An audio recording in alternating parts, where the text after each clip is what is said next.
जी, माता पिता अपने बच्चों के सुख में जीवन के लिए ईश्वर से कैसे विनती करें?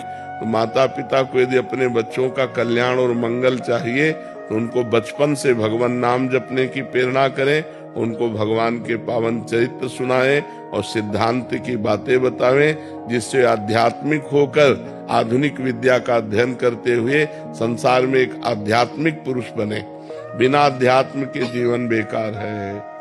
अब जिसके जीवन में अध्यात्म नहीं, वो मरा हुआ जीवन है। मनमानी आचरण करके केवल वो दुख भोगेगा। जहाँ अध्यात्म है तहाँ डर है कि हमको ये काम नहीं करना चाहिए, ये गलत है और ये सही है, ऐसा निर्णय करने की बुद्धि होती है। और जिसकी ऐसा निर्णय करने की बुद्धि नहीं तो पशु है। जिन्हरि भगति हृदय नहीं आनी, जीवित सौ समान ते प्राणी। तो अपने बच्चों को बैठाल करके रामायण सुनाओ, भगवत गीता सुनाओ, भागवत सुनाओ, अच्छी बातें सुनाओ, नाम जपने की प्रेरणा करो, पूरे परिवार के बड़े जनों के पैर छूने की आज्ञा करो, गलत आचरणों का परिचय बताओ कि ऐसे ऐसे गलत आचरण होते हैं, इधर नहीं जाना चाहिए, ऐसे गंदे बच्चे होते हैं जो ऐसे गलत आचरण की शिक्षा देते हैं, उनसे दूर रहना चाहिए। तब उन बच्चों का जीवन। तो अध्यात्म की शिक्षा माता पिता को अपने बालकों को देनी चाहिए।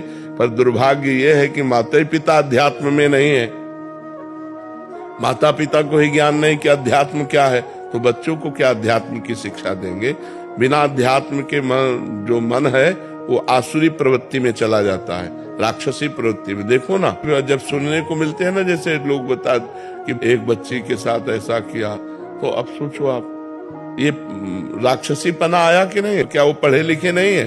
पढ़े लिखे, आधुनिक पढ़ाई में खूब ग्रेजुएट है, लेकिन आध्यात्मिक पढ़ाई ना होने के कारण वो अपने आचरणों से भ्रष्ट है, वो अपने आचरणों से गिरे हुए हैं। तो हमें लगता है बच्चों की उन्नति के लिए बाल्यावस्था से आध्यात्मिक भी उनको ज्ञान कराना चाहिए, जिससे उनका चरित्र पवित्र हो, जिनसे उनके आचरण अच्छे हों, जिनसे उनका बोलना व्यवहार बर्ताव अच्छा हो।